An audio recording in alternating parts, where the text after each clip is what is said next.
Hey there everyone, Mrs. Hanson once again picking up with our Chapter 9 lessons. We're picking up with the pH scale, and as I mentioned in the end of the last video, dealing with those very tiny numbers with the times 10 to the on the hydrogen ion or the hydroxide ion. We're going to look at an operation using a log key, the log function, on your calculator. Do you see the log key? That means times, the base of 10. And so, for instance, just a quick reminder, when we hit our pH, we're going to be hitting on the calculator using the log key.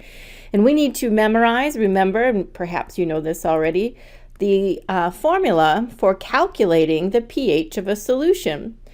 Since the pH is taken as a log-based function, a power of 10, and all of the numbers that, if you remember, we were using had a negative power of 10 with them, making them a very tiny number. Remember how we said, for instance, when the hydronium ion concentration is equal to the hydroxide ion concentration, they were both equivalent to 1 times 10 to the negative 7. The log function is this base of 10. And so if you think about what that means, when I take the log of 10 to the negative 7, the power with which you're raising it to is negative 7. That would be the log of 10 to the negative 7. Well, we don't want negative numbers, and thus we put a negative sign in front of our formula so that the negative of that power of exponent becomes a positive integer.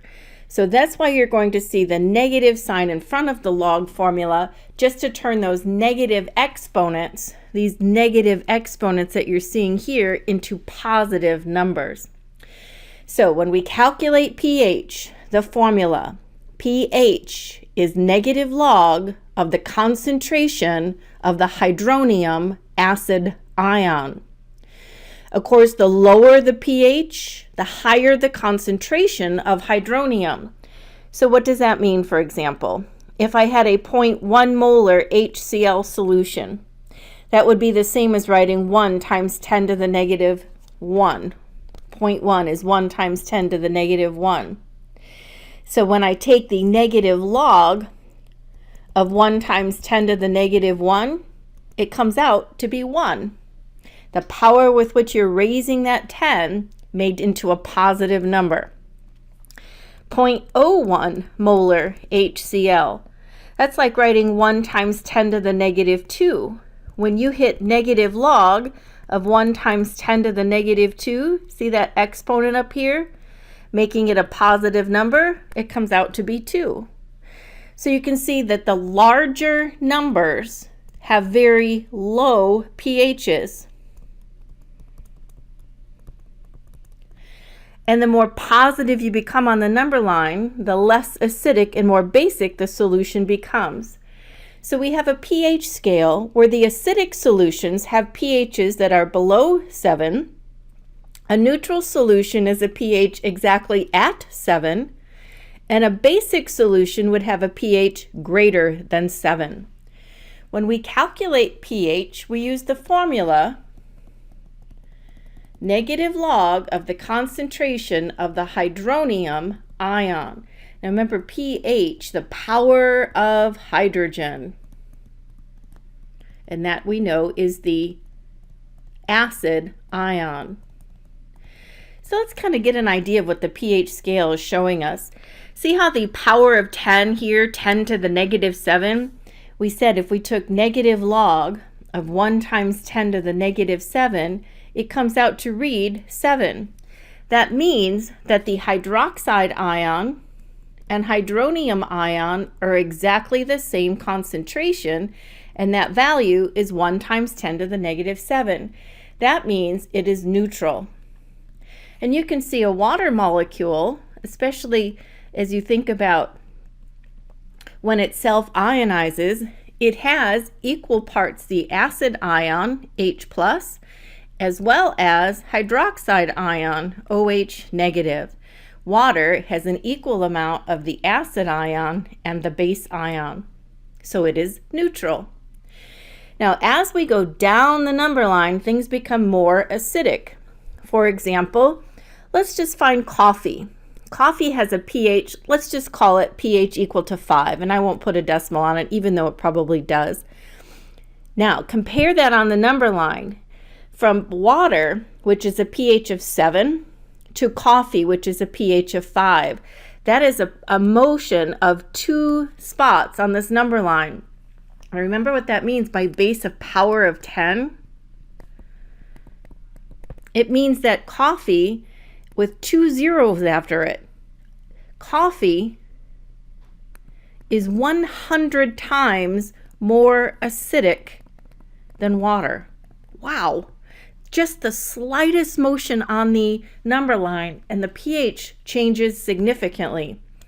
Look at, let's say for instance, lemon juice. If lemon juice is given a pH value, and let's just say for the sake of argument that it's 2. It looks like it's a little bit higher, but let's just call it 2.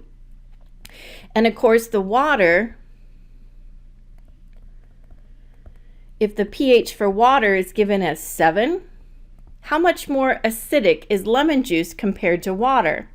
Well, do you see how we're moving 1, 2, 3, 4, 5 spots on the number line? That's 1 with 5 zeros. 1, 2, 3, 4, 5 zeros. Lemon juice is 100,000 times more acidic than water.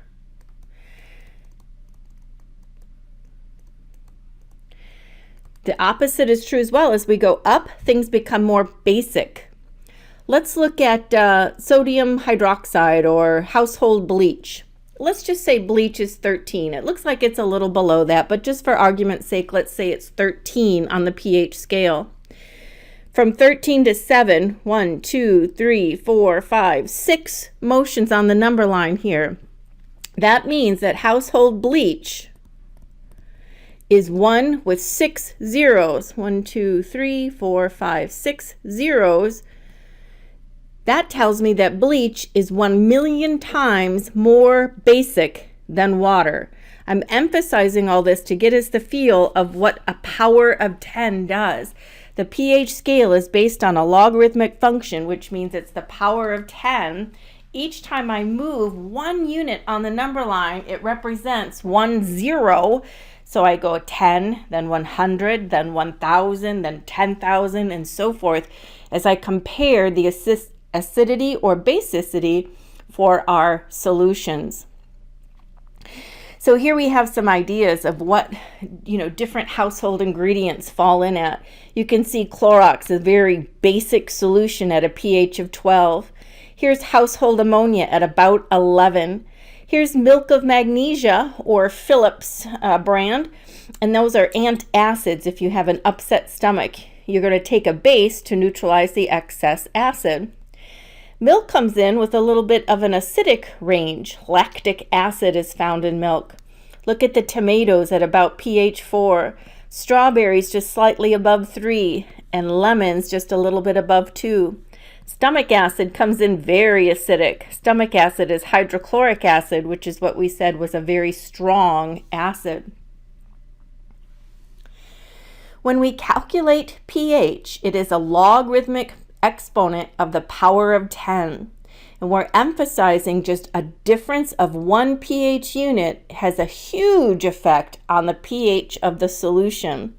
Remember, each time you're moving, it's by a power of 10. Just a very small difference in pH translates to a large change in the acid ion. So for example, comparing a pH of 2 to 5, that's 3 units on the number line. That's 3 zeros. It's a factor of 1,000 times more acidic. Let's convert each hydronium ion concentration into the pH value. Do you have your calculators ready? I want you to become familiar with the log key on your calculator, the log key. Do not confuse it with ln. That is a different function. It's called the natural log. It is not the same thing. We want the log key, which is the base of 10 on our calculator. So for letter A, I want you to calculate the following. If pH is equal to negative log of the concentration of the hydrogen ion or hydronium ion. This is the key sequence you should say.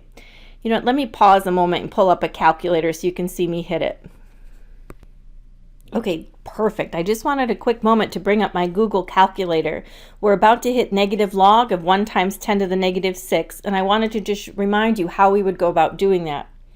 So I'm going to hit the negative, and then see how that has an log key. You see that hand? Negative log, and then in the parenthesis 1, and then this calculator uses exp, or it could say EE, or times 10 to the. You just have to find your exponential factor on your calculator key.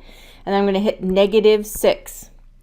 Negative log of 1 times 10 to the negative 6 equals, and you can see that it comes out to a value of 6.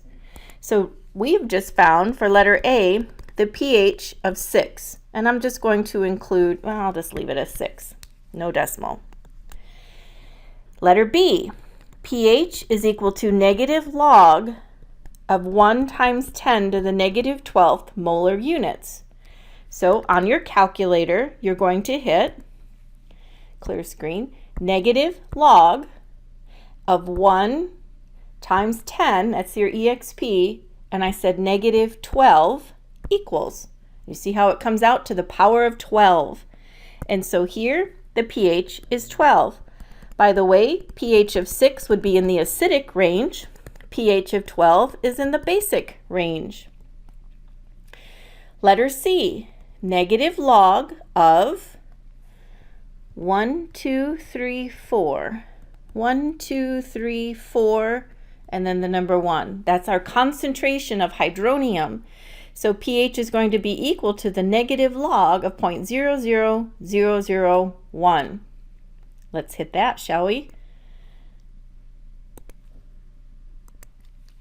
I want the Google slide. There we go. Negative log of 1. Whoops. Is there a backup key? Let me clear it again. Clear negative log of 0.1234 zeros and then a 1. And then equals 5.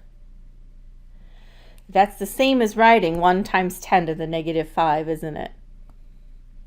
1, 2, 3, 4, 5. 1 times 10 to the negative 5 came out to be pH 5, which is also in the acid range. 1, 2, 3, 4, 5, 6, 7, 8, 9, 10 zeros, and then the number 1.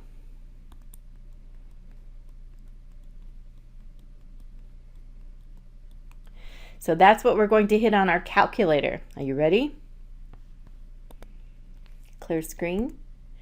Negative log of 0.123 4, 5, 6, 7, 8, 9, 10, then the number 1 equals 11. Our pH is going to be recorded as 11 because 1, 2, 3, 4, 5, 6, 7, 8, 9, 10, 11.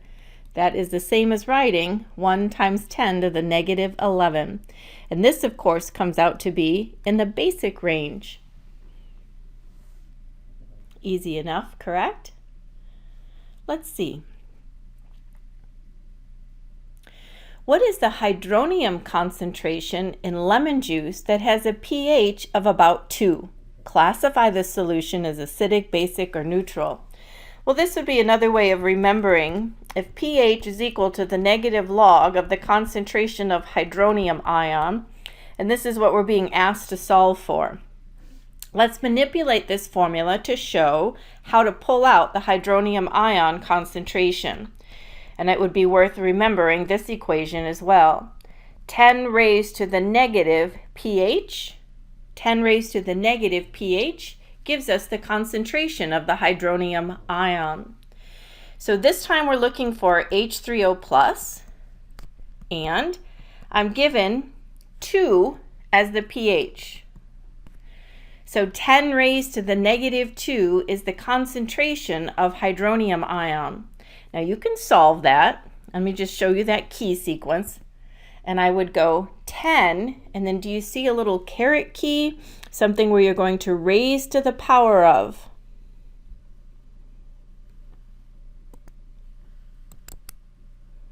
And on this calculator, it's x raised to the y. You see that? So it has this little raised to the power. And we want to go -2. 10 raised to the power of -2 equals, and that's 0.01. Which is the same as saying 1 times 10 to the -2. Those are exactly the same. One is in standard notation, one is in scientific notation. Either answer is exactly the same in my mind.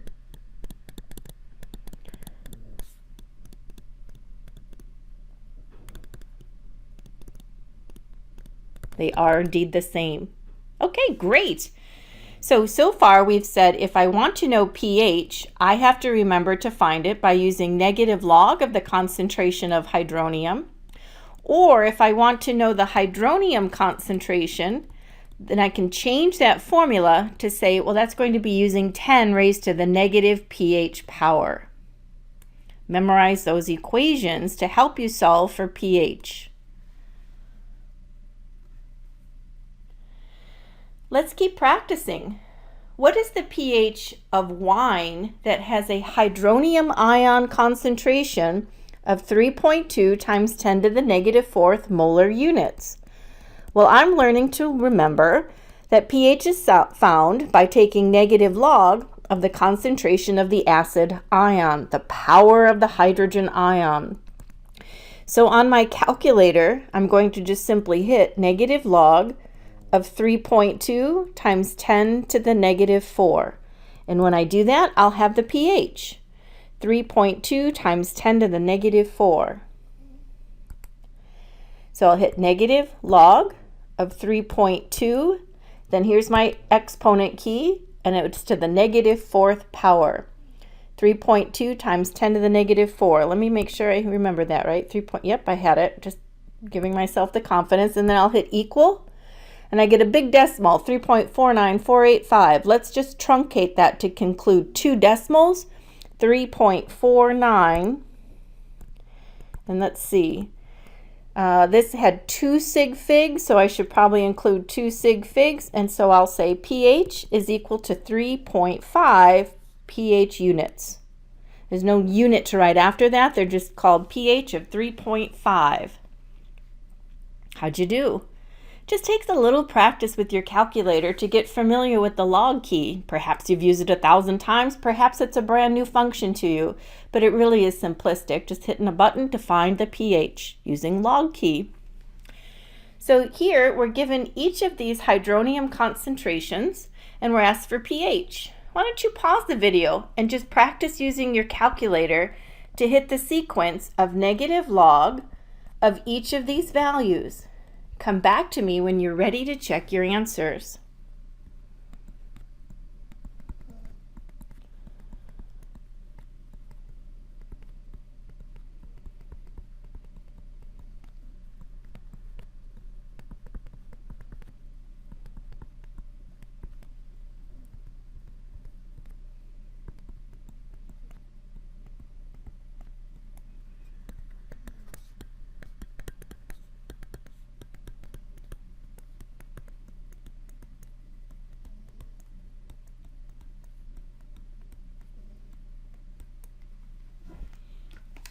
Well, if you're back, I've gotten ahead of us just in writing out the formulas for each, and I'm just going to hit on my calculator. I have my handheld calculator, and just see if we get common answers.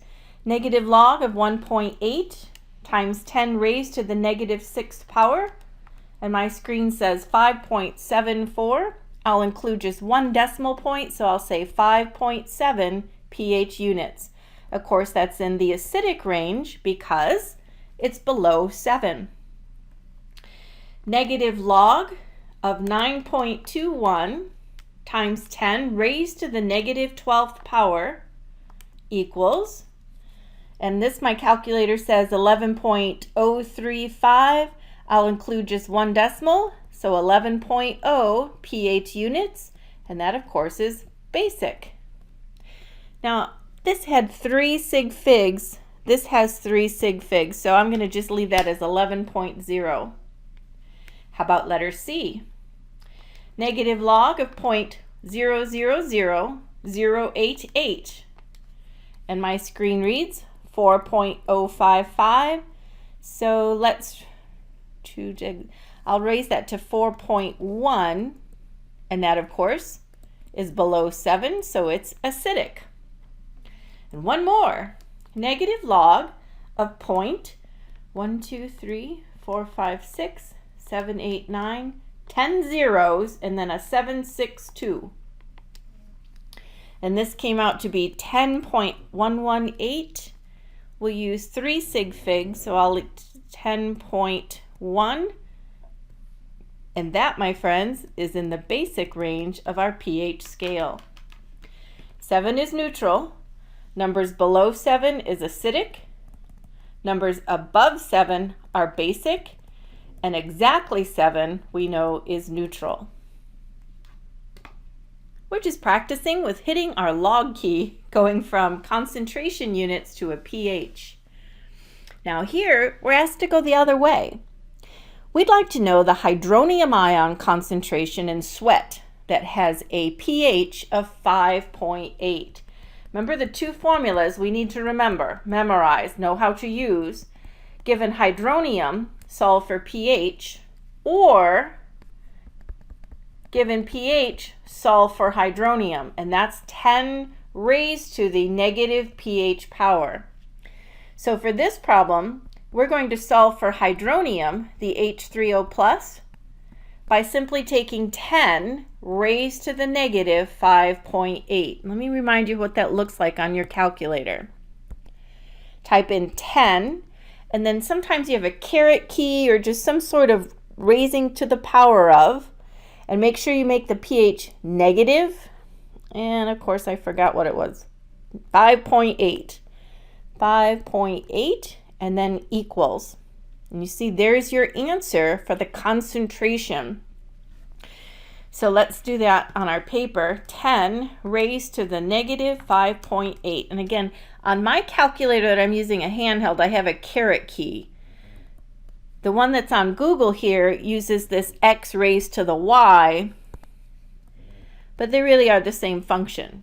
All right, so you just have to get familiar with what your calculator looks like. 10 raised to the power, and notice that this Google gave me a 5 zeros. 1, 2, 3, 4, 5 zeros, and then a 1584, however you want to write that. Or you can write that in scientific notation, 1.58 times 10 to the negative 6, and these are molar units for the concentration of hydronium. So you may certainly write it out in standard form or scientific.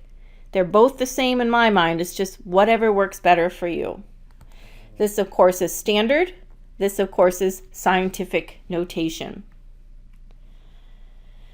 Let's try these. What is the concentration of the acid ion corresponding to each of these pH values? So simply for letter A, we're going to take 10 raised to the power of 10.2, negative 10.2. 10 raised to the negative 7.8. 10 raised to the negative 4.3. 10 raised to the negative pH gives us the concentration of hydronium ion. 10 raised to the power of negative pH. Here I find 6.31 times 10 to the negative 11 molar units. That's our concentration of the power of hydrogen ion. 10 raised to the negative 7.8. That's the same as writing 1.58 times 10 to the negative 8th molar units, the concentration of the hydronium ion. 10 raised to the negative 4.3. What'd you find? 5.01 times 10 to the negative 5th molar units. Let's model one more time, letter C, using this calculator. 10 raised to the power of negative pH, 4.3 equals. Google gives me a decimal form. My handheld calculator is giving me scientific notation. They are exactly the same number.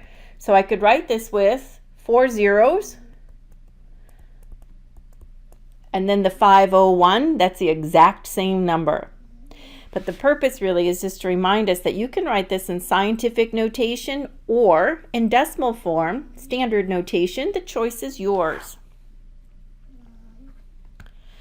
This pH scale, just to give you an idea, in a homeostatic levels of certain solutions in our body.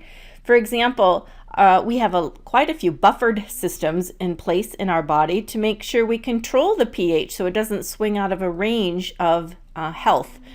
Blood comes in at about 7.4, which is slightly basic. Look at how acidic the stomach is. pH with hydrochloric acid is extremely acidic with a range of 1.6 to 1.8. Your large intestine comes in acidic as well, between 5 to 7. Urine has a wide variety, doesn't it, depending upon what you ate. It comes out acidic to a basic range. Small intestine, also basic. The pancreas, a little bit basic. The liver doesn't give a range. The esophagus doesn't give a range. But even your spit is a little bit acidic to start breaking down carbohydrates once they enter your mouth. So just a little idea of the different ranges of pHs in our body. Next, let's explore some acid-base chemistry where reactions of acids with bases will neutralize one another. When an acid and a base react together, we call it a neutralization reaction. An acid-base reaction produces a salt and water. So with an acid and a base, we produce a salt and water. I want you to just think about this from our good old days of chapter 3, I believe, when we were classifying reactions. This is nothing more than a double replacement where water is the driving force. Let's model this, including states of matter. Hydrochloric acid, hydro root word ic. That means hydrogen, who's a +1, is binding to chloride, who's a -1. So hydrochloric acid is HCl, and it's in an aqueous solution. Acids and bases are always aqueous. It's reacting with sodium hydroxide. Sodium is a first family metal, Na+. Hydroxide is our base ion, OH-, and it's in an aqueous solution. Do you remember our pattern called double replacement? H goes to OH, Na goes to Cl. In the double replacement, swap the two positive ions.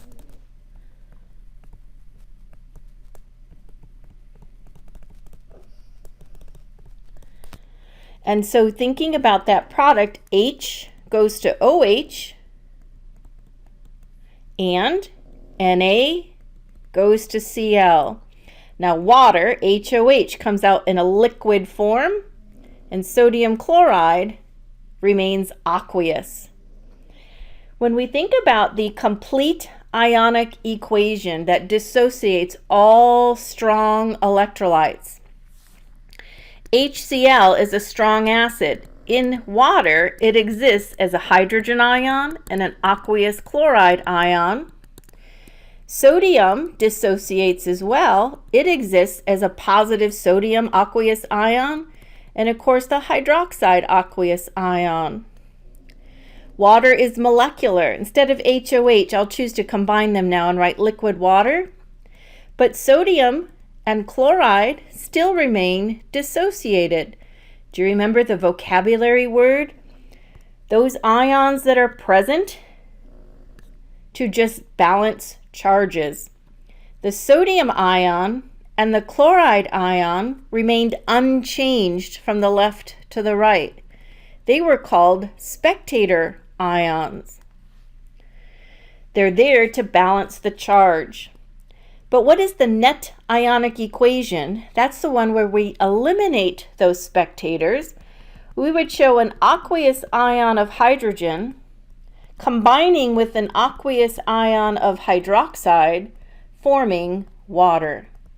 The net ionic equation shows an acid being neutralized by the base, forming water. That's not so bad, is it? Shall we try another? Let's write out the balanced equations for these acid-base reactions. We'd like to do so with molecular, complete, and a net ionic equation. So let's begin with letter A. We have hydrogen nitrate. This is called nitric acid. It's being reacted with a base called sodium hydroxide. Now remember, hydrogen's a +1. Nitrate is the polyatomic ion, group of atoms carrying a charge. It's a -1. Sodium with its +1. Hydroxide, that polyatomic ion carrying a charge, -1. Swap the two positive ions.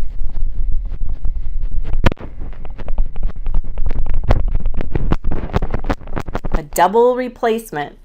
H goes to OH, Na goes to NO3. You'll make a salt and water. When H goes to OH, you get HOH, that's our liquid water, and sodium, who's still a +1, going to be balanced by nitrate, who's still a -1. And this also is an aqueous salt. It is a water-soluble salt. When we dissociate all of the strong electrolytes into their aqueous ions, we're simply separating the hydrogen ion from the nitrate ion, and we'll separate the sodium ion from the hydroxide ion. Those are both strong electrolytes. Of course, we know water is a molecule. We leave it together. It is the driving force of our reaction.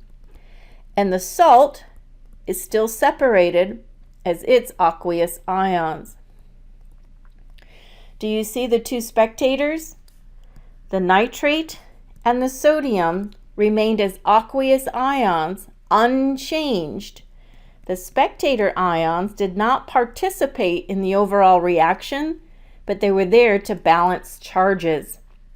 When I write out the net ionic equation, we eliminate those spectators and simply show where the acid ion gets neutralized by the base ion, forming a molecule of water. Your net ionic equation.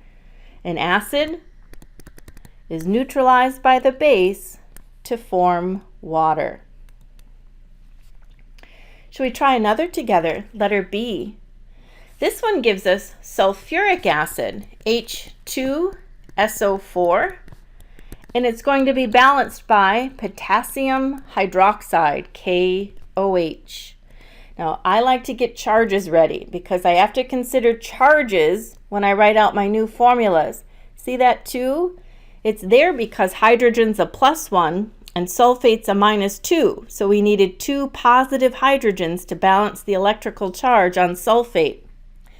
Potassium's a +1, hydroxide a -1. That helps me predict products. So checking charges is very important.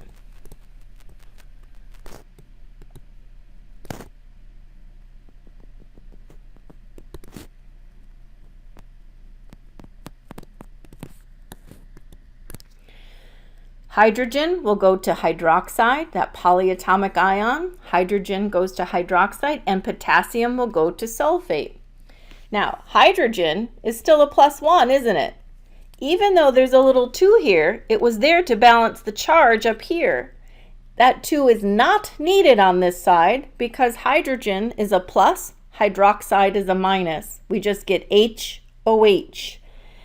Acids are always aqueous, bases were aqueous, water comes out as a liquid molecule, and the salt, well, K is still a +1, sulfate still a -2, So we need 2 positive potassiums to balance the 1 -2 sulfate. This is what we called a skeleton equation because it's not yet balanced. Just to remind ourselves of the T-chart method where we balance hydrogen, sulfate, potassium, and hydroxide. On the left side, we said there were 2 H's and 1 sulfate, 1 K, and 1 OH. And on the right side, I see just 1 hydrogen, 1 hydroxide, 2 potassiums, and 1 sulfate. How would we balance? Well, let's start with hydrogens just because it's written first. To balance, I'm going to place a 2 in front of the water. The HOH is our water molecule. And when I do so, let's adjust the T-chart. I get 2 H's and 2 OH's. Now what? Sulfates are good, so let's go down potassium next. I have 2 potassiums on the right, so I'll put a 2 on the left. Repair the T-chart. 2 hydroxides and 2 potassiums balances the equation. Should we write that a little cleaner? We had H2SO4 aqueous plus 2 potassium hydroxides. Well, I won't even include the charge. I'll leave it clean. 2 KOH, and that's aqueous. Forming 2 waters. How about if I combine that now to give us water? And a potassium sulfate remaining in solution as aqueous ions. So there's our balanced equation. I just did it kind of messy in the first round to make sure we see how important it is to consider charges when writing out balanced equations. Let's dissociate all the strong electrolytes and write out the ionic equation. Now think about H2SO4. Sulfate is a -2. That's why it took 2 units of hydrogen to balance it, right? So that's our formula of sulfuric acid. We have 2 aqueous ions of hydrogen and 1 aqueous ion of sulfate. Remember your charges, these are electrolytes. Then this 2 in front of KOH is applying to both of those ions. We have 2 aqueous ions of potassium dissociated from the 2 aqueous ions of hydroxide. Water is a molecule, it stays together. 2 liquid molecules, you call that the driving force of this reaction. On this side, we had those 2 positive potassiums to balance out the aqueous ion of sulfate. So I just broke apart all of the strong electrolytes, which is everybody except the water. And when we write out the net ionic equation, we eliminate the spectators. Sulfate is a spectator. It remained as an aqueous ion. Potassium is a spectator. It remained as an aqueous ion. So when we write out the net equation, we show 2 aqueous ions of hydrogen are being neutralized by 2 aqueous ions of hydroxide, forming 2 water molecules in the liquid form. But remember, we should have the lowest coefficients possible.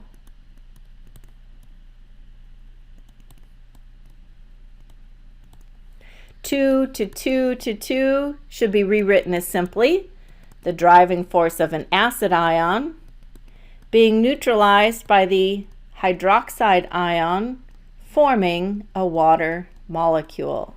So in the lowest coefficient ratio, all those 2's are just reduced down so that they're all 1's. Whew, that's some good work. Acid-base neutralization. Whoops, did I go too far? Yeah. So reactions with bicarbonate and carbonate ions bubble. So we have a different driving force. You ever take vinegar and baking soda and pour them together and see all the bubbling coming out? The bubbles are carbon dioxide. Can I model one of these with you?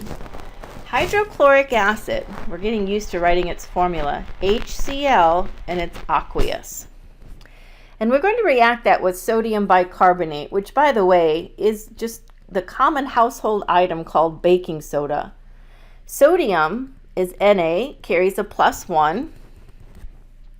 Bicarbonate is your polyatomic ion, HCO3. Do you remember how we said bi represents hydrogen? So sodium hydrogen carbonate, or you could say sodium bicarbonate. Either one is correct. And we're going to say NaHCO3, that's our negative ion. And this is going to be a double replacement reaction followed by a decomposition. So let's do the first part where the hydrogen and the bicarbonate, they're going to hook together, and the sodium and the chloride are going to hook together. So step 1, do a double replacement. H goes to HCO3 and Na goes to Cl. Now H is a +1, HCO3 is a -1. What do you say we take HCO3 and combine the hydrogens, H2CO3? And then we have sodium chloride as the second product. What we then need to do to show the driving force as being a bubble is decompose the carbonic acid. And when it does so, what comes out is carbon dioxide gas, leaving you with liquid water. See how CO2 plus H2O combines to give us H2CO3. So as soon as this forms, it breaks down, giving us carbon dioxide and water. I'll write that in the same order. Carbon dioxide is the evidence of the change. You're going to see bubbles coming out of carbonated beverages, carbon dioxide. So if I may, I'd like to rewrite this cleanly. When HCl reacts with sodium bicarbonate, we followed a double replacement pattern and then a decomposition. We generated carbon dioxide gas, a water molecule, and the salt called sodium chloride. All of those 3 products, because the first product, as soon as it formed, decomposed. And then, of course, we still have the NaCl represented from the original double displacement. So there's a total of 3 products in this reaction. Let's model this again, and this time I'm going to use nitric acid with calcium carbonate. Nitric acid, that's HNO3. Remember, ic came from 8, so I looked up nitrate. Nitrate is a -1, hydrogen is a +1, so nitric acid, HNO3. And this time we're going to react it with calcium carbonate.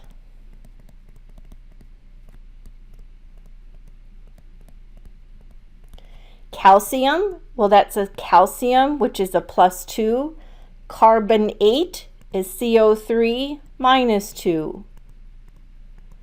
I want you to do a double replacement followed by the decomposition. The double replacement says H goes to carbonate and Ca goes to nitrate. Swap the 2 positive ions.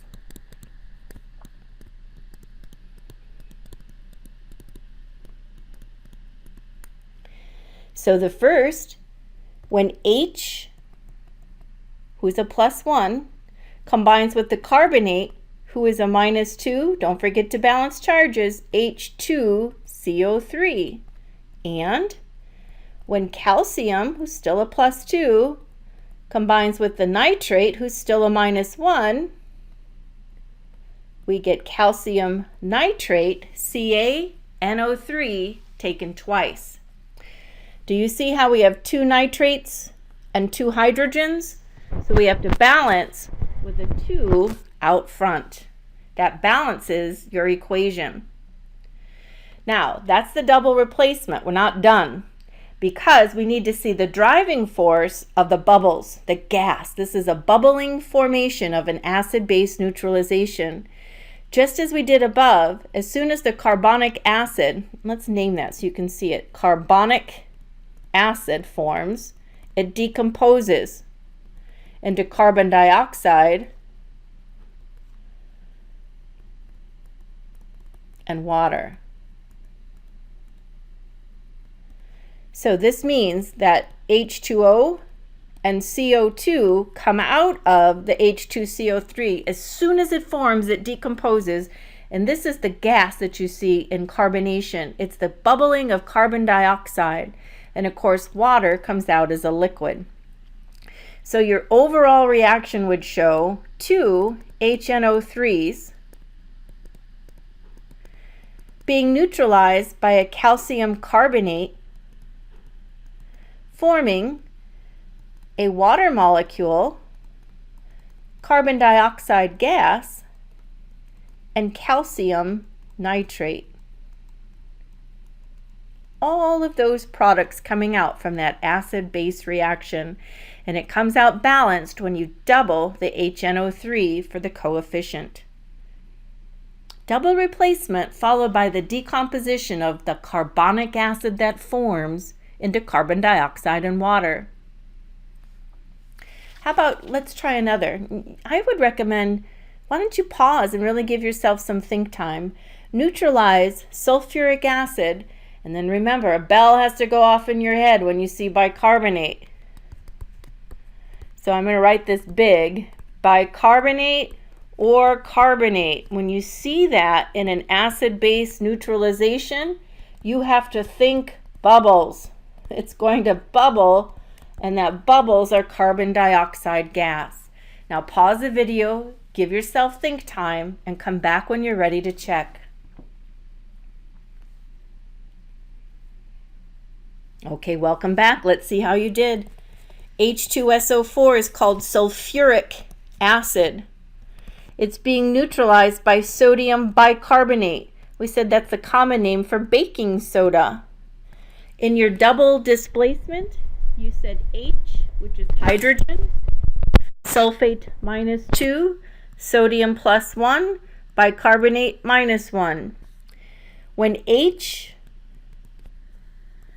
goes to HCO3 negative, you get HHCO3. And when sodium goes to sulfate, you get Na, who's a plus, sulfate, who's a -2, so don't forget to crisscross, Na2SO4. Balance this. We're going to need a 2 in front of the sodium bicarbonate to balance the sodiums, and we're going to need a 2 in front of the bicarbonate, HHCO3, to balance the sulfuric acid and the bicarbonate. So this is a 1 to 2 to 2 to 1 so far. Now remember, HHCO3 can easily be combined into H2CO3, that's carbonic acid. And when you see this form from your double replacement, what comes out, right? We're going to decompose, and we're going to see evidence of change as bubbles. Those bubbles are carbon dioxide, leaving you a water molecule behind. So when this broke down, you had carbon dioxide and water left. And remember, the 2 is still in front of it. So you had 2 units of CO2 and 2 units of carbon dioxide to keep the equation balanced. Written again neatly. When sulfuric acid is being neutralized by sodium bicarbonate, it will form 2 molecules of carbon dioxide gas,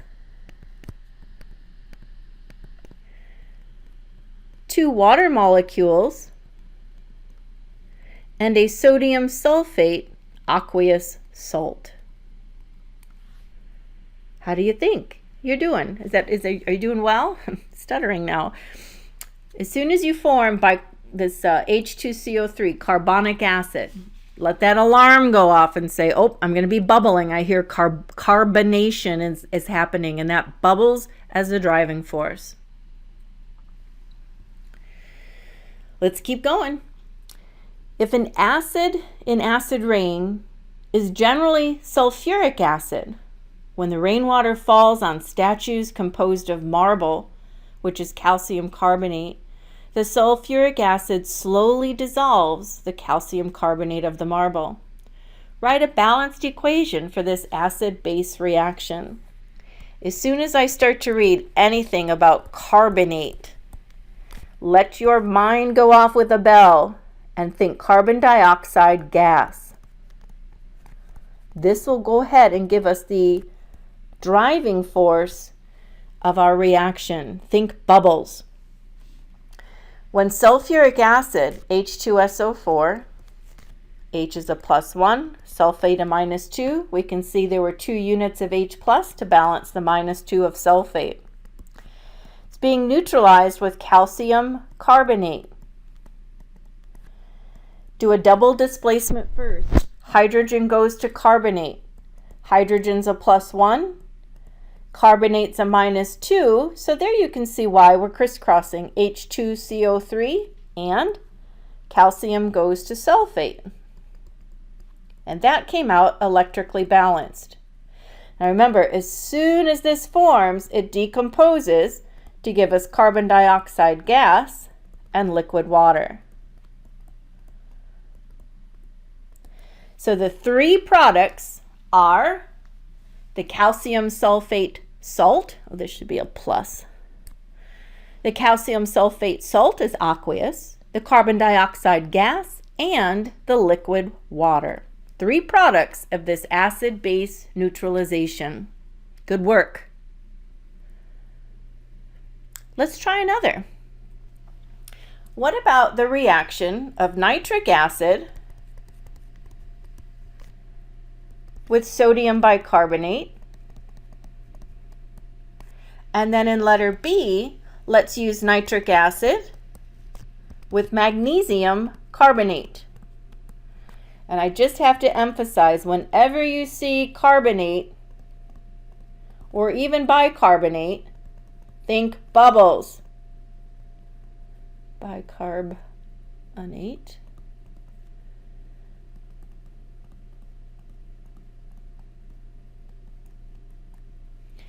Give yourself some think time and work through these reactions. Come back to me when you'd like to check.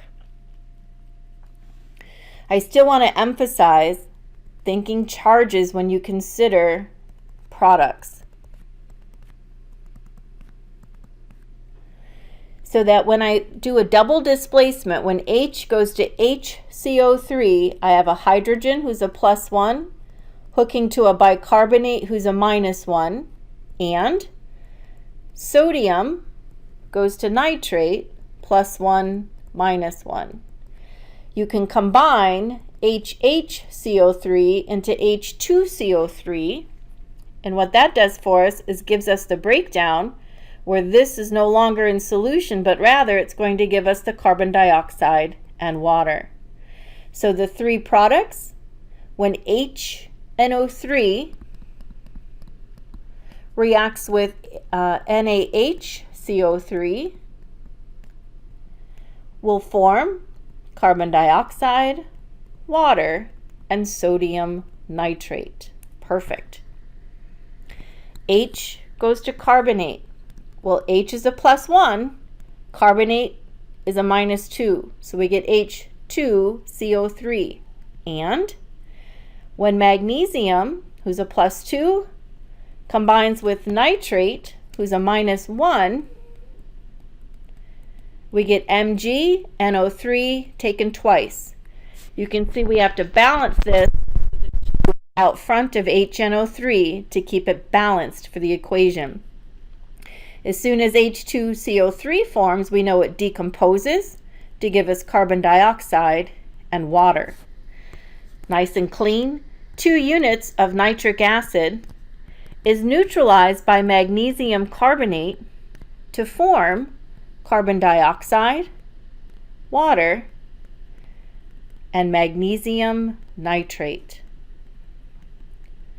Acids, always aqueous. Bases, always aqueous. Carbon dioxide is a gas, water is a liquid, and here is an aqueous salt in solution. Very good work today. How long have we been going? Oh, about 55 minutes. This makes a good pausing point. We'll call this lesson 3. Come back to me for lesson 4 and we'll finish up some remaining topics in chapter 9, acid-base chemistry.